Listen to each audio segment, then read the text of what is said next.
You're someone who starts their day with a bowl of fortified oatmeal and a big mug of coffee. You think you're getting a great dose of iron from the oatmeal, but the coffee you're drinking alongside it is actively preventing your body from taking it in.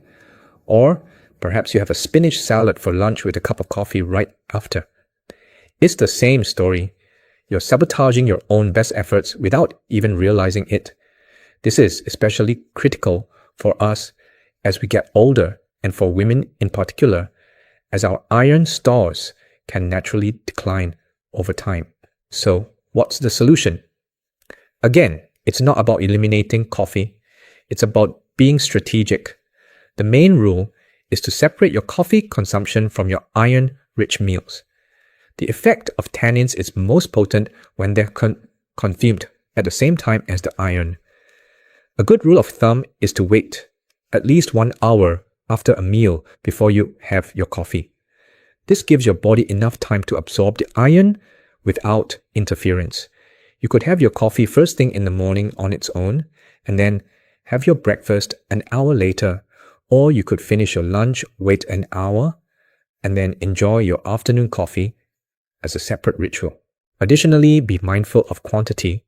1 to 2 cups of coffee a day is generally considered fine for most people. But if you're drinking 4, 5, or 6 cups throughout the day, you're creating a constant environment in your gut that is hostile to iron absorption. And here's a pro tip: you can counteract this effect by pairing your iron-rich foods with a source of vitamin C.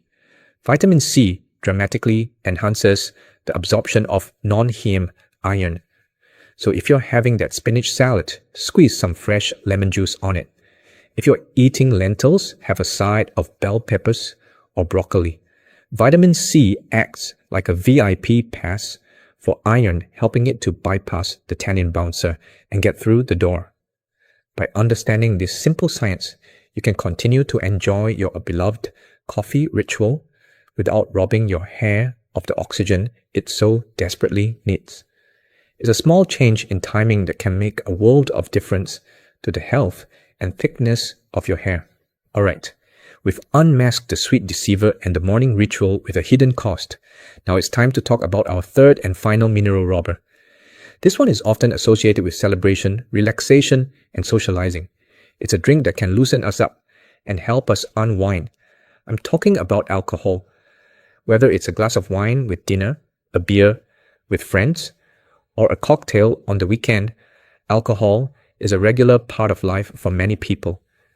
But when it comes to the health of your hair, it can be one of the most comprehensive saboteurs of all, because it doesn't just target 1 or 2 minerals. It launches a full-scale attack on a whole family of nutrients that are the very foundation of hair health, the B vitamins.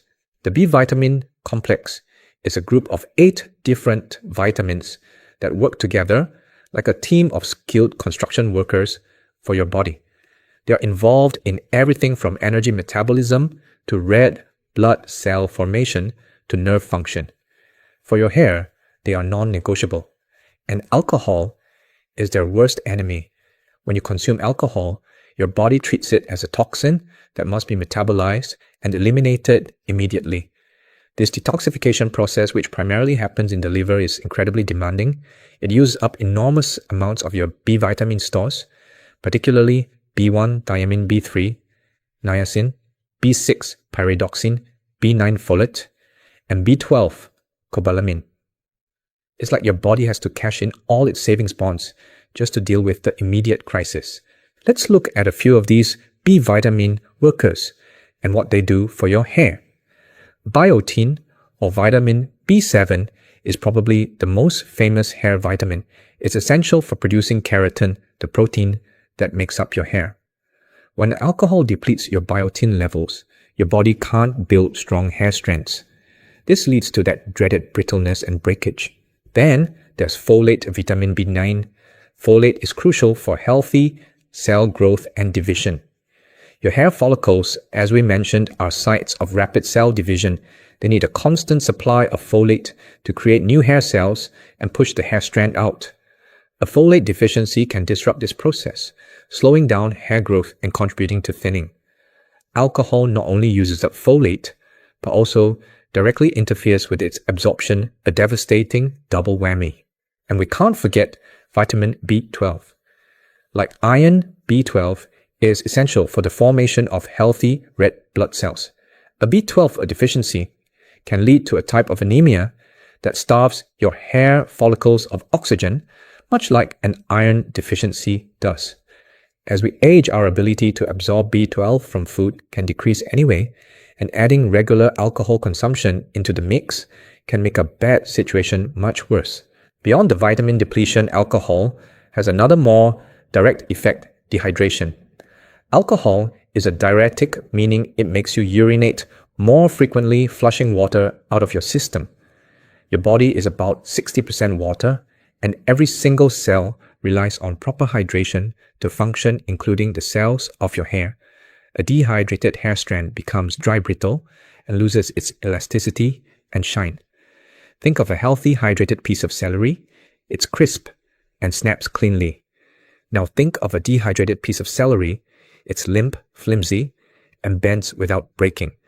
That's what happens to your hair on a microscopic level. Chronic dehydration from alcohol makes your hair weak and far more susceptible to damage from brushing, styling, or even just daily wear and tear. It might feel a bit unsettling to learn all this, especially if a nightly glass of wine has become a cherished ritual. But please don't feel discouraged. Remember, knowledge is power. Now that you know how alcohol impacts your hair's building blocks, you can make informed choices. The key, once again, is moderation. You don't necessarily need to become a teetotaler. Limiting your intake to the recommended guidelines, 1 drink per day for women, 2 for men, can make a huge difference. When you do have a drink, make it a point to drink a full glass of water for every alcoholic beverage. This helps counteract the dehydrating effects. And most importantly, focus on replenishing your B vitamins through your diet.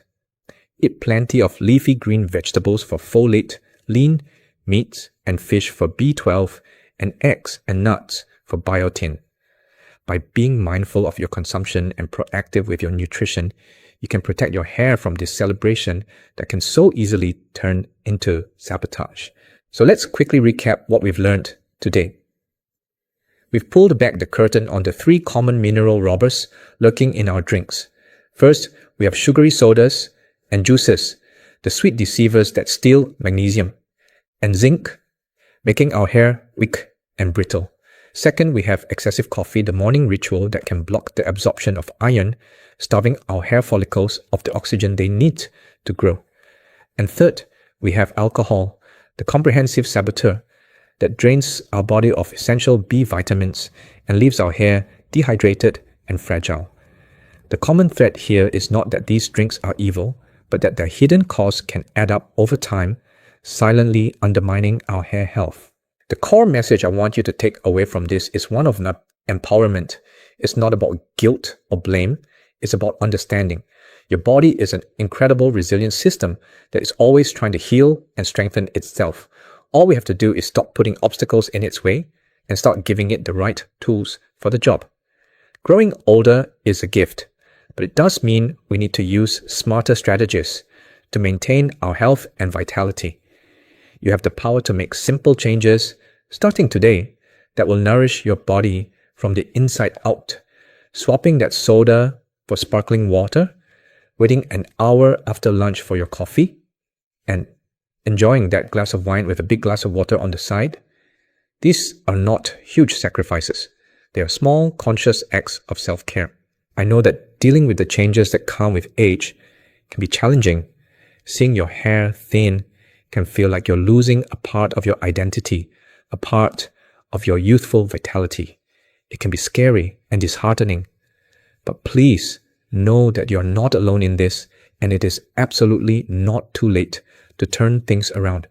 Every single healthy choice you make, every nutrient-rich meal you eat, every mineral-robbing drink you skip is a powerful step towards building a stronger, healthier you. You're fortifying your future, one meal, one sip, one day at a time. you are taking back control of your health. Now I would be so interested to hear from you. Which of these 3 drink categories surprised you the most? Was it the hidden sugar in fruit juice, the timing of your coffee, or the vitamin draining effect of alcohol? Please share your thoughts or any questions you might have in the comments section below. I truly do read them, and your story or your question might be exactly what someone else in our community needs to hear today. We all learn so much from each other. If this video has helped you or opened your eyes in any way, I would be so grateful if you would give it a thumbs up. And if you haven't already, please subscribe to the channel and turn on all notifications. We have so much more to share about how to thrive in your golden years, and I wouldn't want you to miss a thing. Your health and your independence are worth fighting for. And just as a final little check-in, if you're still with me and you're feeling determined to protect your health, just type a 1 in the comments. It's a simple way to affirm your commitment to yourself. Thank you so much for spending this time with me today. Keep nourishing your body, stay curious, and remember, every small step you take for your health adds up to giant strides in your freedom and vitality.